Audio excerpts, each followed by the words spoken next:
बिहार का वह राजनेता जो सीएम बनने से महज एक कदम है दूर, जिसके लिए प्रशांत किशोर ने कहा है इसमें प्रतिभा है, क्षमता है, जिम्मेदारी दे देनी चाहिए, जिसने 2020 के विधानसभा चुनाव में अपनी पार्टी के लिए दिन रात कर दिया था एक। जब उस नेता को नीतीश का हनुमान कहा जाने लगा है। बिहार में जब से महागठबंधन की सरकार बनी उसके बाद से तेजस्वी यादव के नाम की चर्चा सबसे ज़्यादा हुई है।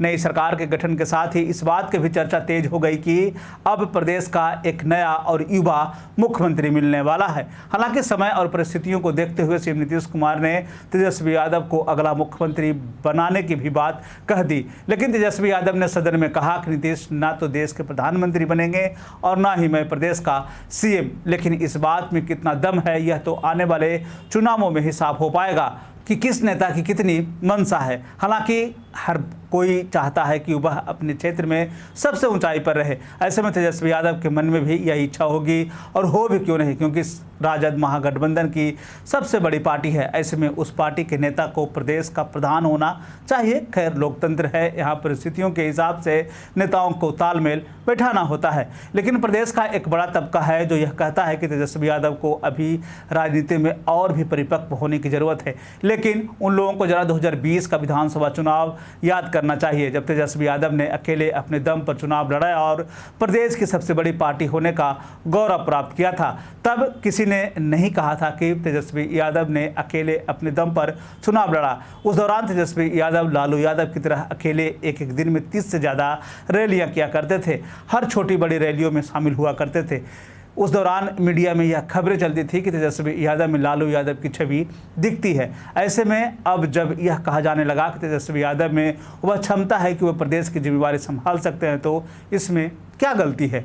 इधर पर चुनावी रणनीतिकार प्रशांत किशोर ने बिहार के मुखिया नीतीश कुमार को सलाह देते हुए कहा है कि तेजस्वी यादव को अभी ही बिहार का सीएम बना देना चाहिए, ताकि 2025 तक तेजस्वी यादव को 3 साल तक काम करने का मौका मिल जाए और राज्य की जनता को उनके प्रदर्शन के आधार पर उन्हें वोट देने का मौका मिल जाए। इस दौरान उन्होंने यह भी कहा कि नीतीश कुमार के प्रधानमंत्री बनने की चर्चा मुझे कहीं सुनाई नहीं दे रही। उन्होंने विश्वसनीयता आज की तारीख में ऐसी हो चुकी है कि उनका पीएम बनना तो दूर, उनका बिहार के सीएम बने रहने पर भी संकट है। प्रशांत किशोर ने अपने बयान में यह भी कहा है कि नीतीश कुमार ने अपने बयान में यह स्वीकार किया है कि उनके चेहरे पर और तीर छाप के बटन पर अब कोई जीतने वाला नहीं है। ये दल तो बचेगा ही नहीं, क्योंकि नीतीश कुमार ने खुद ही मन बना लिया है कि उनके चेहरे पर वोट नहीं मिलेगा। तेजस्वी यादव की जिम्मेवारी है कि उनमें कितनी प्रतिभा है और कितनी क्षमता है, ये देखने की ज़रूरत है।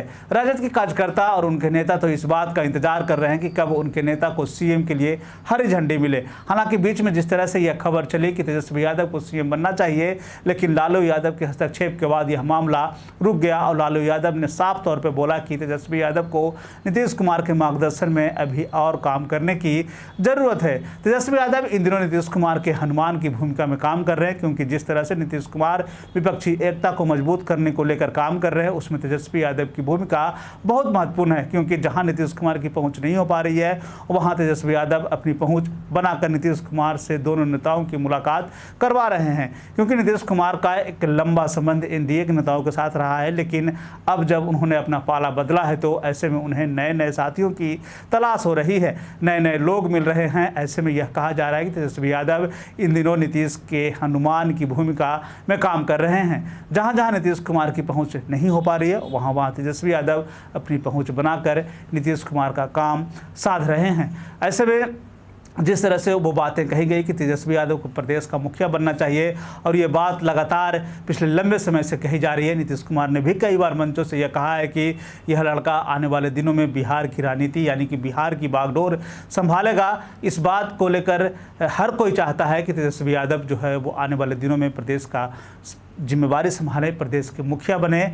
और इसको लेकर जो है हर किसी के मन में यही है कि कब वो दिन आएगा और तेजस्वी यादव प्रदेश के मुखिया बनेंगे। लेकिन इन सब के बीच में अभी एक लंबा इंतज़ार है, क्योंकि 2025 का चुनाव है, उससे पहले 2024 का चुनाव है। तो इन सब के में यह स्पष्ट हो पाएगा कि तेजस्वी यादव का आगे का राजनीतिक कैरियर क्या होगा। तो ये थी तेजस्वी यादव से जुड़ी हुई खबर। बिहार और बिहार से जुड़ी हुई और भी ऐसी खबरों के लिए बने रहे हमारे चैनल के साथ। मुझे दीजिए इजाज़त। धन्यवाद।